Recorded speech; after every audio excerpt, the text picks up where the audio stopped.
I am shocked for Revanth Reddy's 100 crore Bharat Summit inviting 200 countries, presidents and prime ministers. Not one came, not one billionaire out of 3,000 billionaires. This is Congress Summit or Global Bharat Summit. He took all the proposal from me. పులిని చూసి నక్కలు వాత పెట్టుకున్నట్టు ఉంది ఈ Revanth Reddy summit.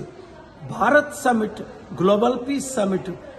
నేను global peace summit పెడతానంటే ఒప్పుకొని బిలియనీర్స్ని, ప్రెసిడెంట్ని, prime మినిస్టర్ని తీసుకొద్దామని ఈ మధ్యన సల్మాన్ ఖుర్షీద్ కూడా నన్ను ఢిల్లీలో హోటల్లో కలిశారు. ఏమైంది? ఒక్క ప్రెసిడెంట్ వచ్చాడా? ఒక్క ప్రైమ్ మినిస్టర్ వచ్చాడా? ఒక్క గ్లోబల్ సెలబ్రిటీ వచ్చాడా? 3,000 మంది బిలియనీర్లో ఒక్క బిలియనీర్ వచ్చాడా? ఒక్క కంపెనీ వచ్చిందా? అంటే వీళ్ళు కాంగ్రెస్ షో చేసుకోవడం. కాంగ్రెస్ సమిట్ అని పెట్టుకొని కొలంబియా నుంచట, అర్జెంటీనా నుంచట ఎప్పుడో ఫార్మర్ మినిస్టర్.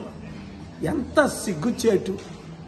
రాష్ట్రాన్ని సర్వనాశనం చేసి దేశాన్ని సర్వనాశనం చేసేసిన సమిట్ ఇది, ఈ భారత్ సమిట్.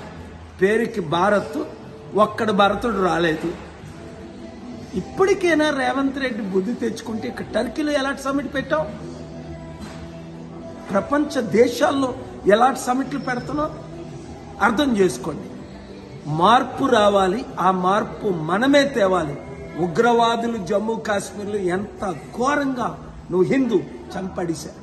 కనుక శాంతి రావాలన్నా, గ్లోబల్ పీస్ రావాలన్నా, ఇన్వెస్ట్మెంట్స్ రావాలన్నా పాలన రావాలి, పాలన మారాలి. మీ అందరూ కమిటీలు వేయాలి. Thank you very much. ఈ వీడియో అందరికీ షేర్ చేయండి. God bless you.